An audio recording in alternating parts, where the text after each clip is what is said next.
talk about science. Now, normally, we would go through a whole science investigation, and lessons, and the whole kit and caboodle on science, and we just can't. We just can't. So our science today is coming to you in a few different parts. One of them is a continued observation about plants. I got 2 observations for you to see. You don't have to make any observations. You don't have to write anything out. Just watch. You can see that we took our seedlings, transfer them to soil, and then get to see how much they grew.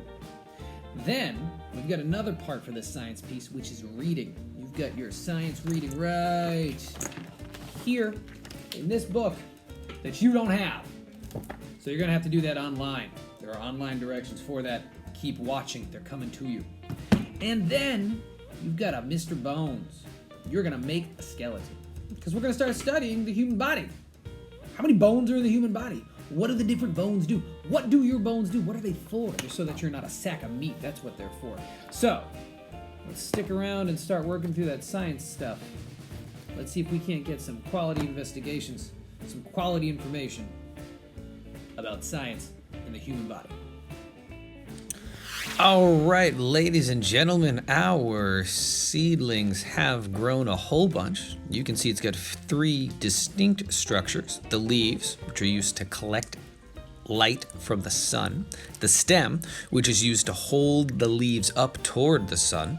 And the roots, which are used in a hydroponic situation to collect water from the water reservoir. Often, plants grow in soil. They will also collect nutrients from the soil. Our seedlings are ready to get transferred to soil, so we're going to go ahead and do that right now. We did it! We took those sunflowers, bean sprouts, and pea seeds and transferred them to soil. You can see, still, those seedlings have that structure that helped them survive and grow. The stem, the leaves, and the roots. The roots are now holding them into the soil. The stem is helping the leaves reach up into the sun. The leaves are helping the plant collect sunlight for photosynthesis. I sprayed them down with water, which is why they're covered in water droplets. We're going to continue spraying these and watching them for a few days. Maybe we can get them large enough to transfer to outside. On May 26th, our plants were crazy big. Look at these sunflowers, they're wicked tall. You can see by looking at these, there's all those structures there. The first one that we have here is a bean sprout. It's kind of small, it's not the strongest bean sprout. Right next to it is a much stronger bean sprout with larger leaves. Then we have the rest of these are sunflowers. I'm very excited about planting the sunflowers, except for this little guy over here. He's not a sunflower, he's a pea seed. I don't think he's gonna make it. On our sunflowers, they have those major structures that help them grow and survive. They've got the leaves to collect the sunlight, they've got the stems to hold them up toward the sunlight, and now their roots have an additional function. Previously, their roots were for sucking up water and nutrients from the water reservoir. Now that they are in the soil, the roots function are also to hold the plants up and give them a strong base. If you go outside and try to pull a fully grown plant from the ground, it's hard to move. That's because of the roots. On these sunflowers, they've got those long stems, they've got those leaves, they've got everything that they need to survive, and I can't wait to take these outside and plant them into sunflowers. We have reviewed the structures and functions. What are the parts and what do they do on all of our plants so far? We're going to now start talking about the human body, Mr. Bones, and what are the structures and functions of you? Hey everybody, let's go ahead and access those science questions and Mr. Bones. So to access the science questions, first you've got this document which was assigned to the assignment post. You're going to click on File, make a copy, make your own copy, change copy of to whatever your number is. My number is 0. And then I would have 0 WSSOL 74 through 77. That's the title of this assignment. Once you've got that document done, share it with me and then start answering those questions. To answer these questions, you need your Structures of Life book, which none of you have, but luckily you have access to it online.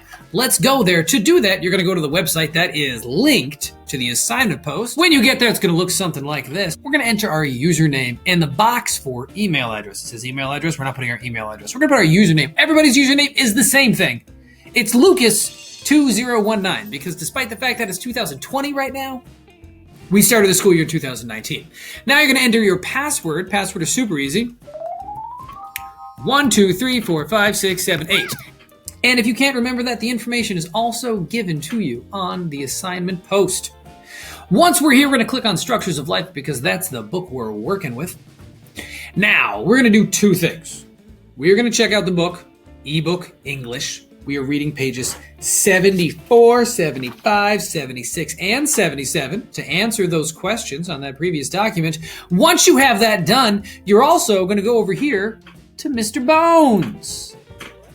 Normally in class, we'd go through the process, how many bones are there in the human body and where do they go? We would build the whole skeleton with paper that have the bones printed on them. Then we'd have a whole bunch of skeletons all around our classroom. I really think we should do this in October, but we always end up doing it at the end of the year. We can't do that, so instead we're going to do it digitally. So take a look at the assembled human skeleton. These are all the bones in the human body. We're going to click on them to mix them up, and now we're going to try to put them back together. There's a few bones to be aware of, all right? So these are the bones. We've got your torso, which houses your sternum, your shoulder blades, your ribs, and some of your vertebrae. That is your spine. We've also got your pelvis. Your pelvis is a super protector, and it protects very important organs that are inside your body. We have your femur, which is the largest bone in your body. Now you'll notice, ready, listen. Hear that sound? That sound lets you know you're putting things in the right place. Let's try to put a hand here, ready? It's wrong, so I can't. So these are your femurs, the longest bone in your body. Here we have the tibia and fibula. We have your humerus, it's a funny bone. Your metacarpals and phalanges, that's your fingers. Your ulna and your radius.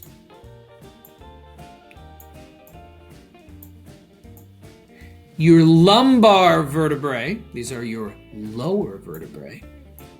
Your cervical vertebrae, these are your vertebrae this is your neck. Then you've got carpal bones. Carpal bones are like your wrists. Then you've got your tarsals, your metatarsals, and your phalanges. Those are your feet. So, knowing all that information, I want you to put together Mr. Bones. After you've put together Mr. Bones, or before you put together Mr. Bones, or kind of whatever you want to, I would like you to get to work on the reading. To do that, you're going to go to ebook English, and then you're going to go to interactive book HTML. Yeah, this one's way better than the other one because this one will read things to you and give you videos of other things. All right, we've got Structures of Life. You're going to have to go all the way to, we are accessing pages 74 to start with. Investigating the human body, that's where we're at. You're reading pages 74, 75, 76, and 77 to answer these questions right here. You've got super protectors. What do these super protectors protect and why? Why do these things need to be protected? That should be a lowercase p.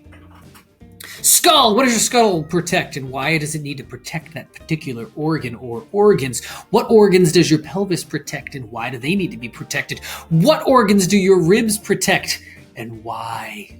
Then a flexible framework. What is the function of each listed structure? Now, every item in your body, even your appendix, we're not quite sure why we have an appendix, but even your appendix at some point had a function. You don't have a single part of your body that's just there for the fun of it. They all do something, like your spine or your vertebrae. What's the function of that? What does that do? Your joints. What do your joints do? What does cartilage do? What does ligaments do? And what do tendons do? For your answers, you'll enter right into that text box right there.